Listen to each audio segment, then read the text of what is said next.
पोशाख दी क्लथिंग हब मोंढा सेलू संपूर्ण परिवाराच्या वस्त्र खरेदीचे समाधान।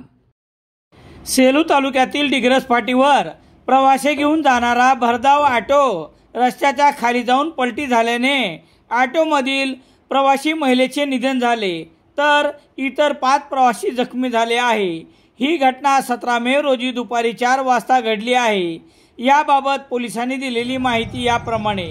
सेलू तालुक्यातील ब्रह्मवाकडी येथील प्रकाश आसरोबा साठे वय 55 वर्ष हे ऑटो क्रमांक MH20 AG 9439 मधून पत्नी आशामती साठे वय 45 वर्ष चुलते बहीण सून चुलत भाऊ व अन्य एक जण सेलूहून ब्रह्मवाकडी येथे जात असताना डिग्रस फाटी परिसरात या ऑटोसमोर अचानक वाहन आल्याने ऑटो चालकाचा ऑटोवरील ताबा सुटला आणि ऑटो रस्त्याच्या बाजूला जाऊन पलटी झाला।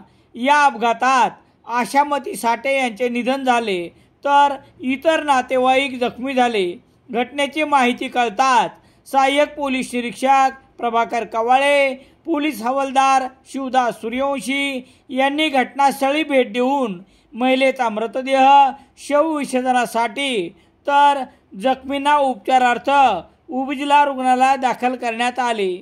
प्रकाश अशोक साठे यांनी दिलेल्या फिर्यादीवरून गुन्हा रजिस्टर नंबर 243/2024 कलम 106(1), 281, 125 AB भारतीय न्याय संहिता अन्वये ऑटो क्रमांक MH20 AG 9439 चा चालक अशोक लक्ष्मण वैरागे राहणार ब्रह्मवाकडी याच्या विरुद्ध 17 मे रोजी रात्री 9 वाजता गुन्हा दाखल करण्यात आला आहे।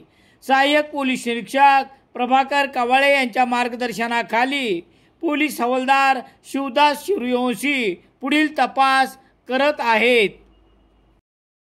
गटकळ करिअर अकॅडमी 12 मे पासून पोलीस भरती नवीन बॅच सुरू। संपर्क गटकळ अकॅडमी, देवला पुनर्वसन, Satona road, Selu. Narayani matching centre, Mondha, Selu.